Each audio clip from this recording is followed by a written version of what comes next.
What's going on, y'all? 5’s Speaks, man. Back again with another video, man. We're doing a video on part 2 of why the chosen ones don't last in a 9 to 5, man. On the first video, I talked a lot about just chosen ones being on a higher path, a higher calling, not even realizing it, that chosen ones are naturally searching. And in addition to that, another reason that we're going to talk about why chosen ones can't last in a 9 to 5 is chosen ones are on a whole different kind of frequency, man. Chosen ones are aligned with spiritual well-being. If that makes sense. So what we're going to dive in is mainly spiritual subject matter. Believe it or not, chosen ones move on a spiritual frequency. So it's like putting a circle into a circle shaped peg into a square hole. It's not compatible. It's not even going to work out for it. You know what I mean? So chosen ones have been fine-tuned to 9 times out of 10 answer the Lord's call. They're naturally already written in the Lord's book, written before time, before their even conception, to walk on a certain path.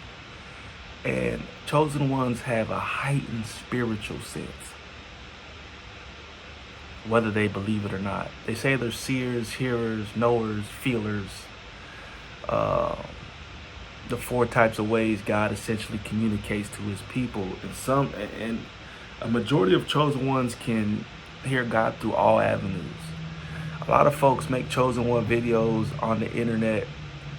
Content creators make chosen one videos, and they kind of align chosen ones with one or the other.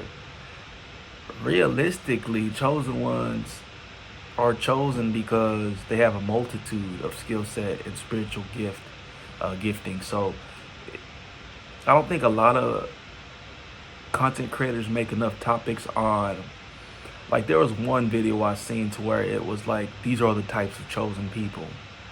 You know, there's a long list. Like, there's the teacher, the warrior, the bridge builder. There's various. They mentioned like 7 in totality, but they never really harped on a lot of chosen folks are everything in one. You know, some of them have a few of the different traits in terms of their life's mission and calling. Some are set to just teach. Some are set to be spiritual warriors. Some are specific to mending fences, right? That's the bridge builder, creating peace, leveling out the playing field. But there's folks who are on a mission to complete a multitude of things. So with that being said, they're naturally on a spiritual resonance that's heightened, very heightened. And a lot of people don't even understand it. You know, when you get a feeling, you get a notion, and you are automatically second guessing whether or not, oh, is this from God? A lot of people need to learn how to harp and understand that, some sort of sixth sense. Some people will call it that, and that's what it is. God's given you the ability to feel things out. He's given you his spirit, or a way to tap into his sensitivity. Some people can look at something and automatically know that ain't it. This isn't what the Lord has for me. Some folks are seers. They get a vision from God. Some folks just have that wisdom and know how to test, you know, the discernment and judgment against certain things. Or they're able to observe the playing field and come to a resonant conclusion very quickly because they've been blessed with discernment. So this is an additional reason why a chosen one will never be able to operate in a 9 to 5 realm, ladies and gentlemen, because naturally they're called to a higher purpose, and that's something I really harped on. But to peel the layer back, their whole essence and their whole being resonates on a majority-based spiritual frequency. Some learn how to tap into it sooner than later. You know, I'll say at a point in time, I didn't really understand a lot of the feelings and high emotions I would get, like strong feelings pulling at my spirit. You know, the world would say, man, you're emotional, bro, get out your feelings. But I've learned, you know, through reading the word in the scripture, God uses feeling to tap in and tune into his people, right? It's a sense of awareness. I like to associate it to kind of like sonar. You know what I mean? You know, a submarine got sonar. It can pretty much detect things that are within the radius of the submarine through frequency, I believe, through some type of sound wave or some type of wave that's deployed. So you're able to detect and see things far into the future, things that are ahead. So I know I've said a lot in this video, but naturally, you just have to understand who you are. We are going through an experience on this earth. This is a fleshly experience. We are spiritual beings, first and foremost. For some reason, chosen ones just realize it and know how to tap into the spiritual dimension with ease. What's interesting, and it's kind of a testimony I'll share, is when I tapped in and tuned into who I was and I let it resonate and actually understood and took God upon his call and I actually answered,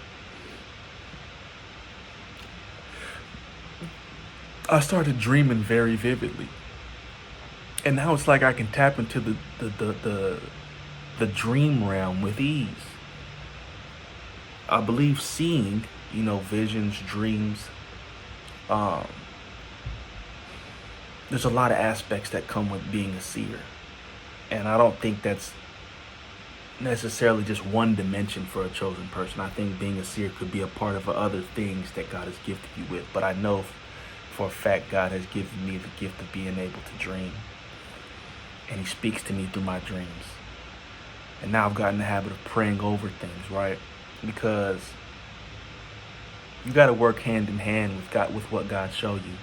At times, he may be showing you things so that you could pray over things. He may be showing you the future, things to occur so that you can come into agreement with him and make a change and make a difference through prayer. Prayer is very powerful and people tend to discredit it.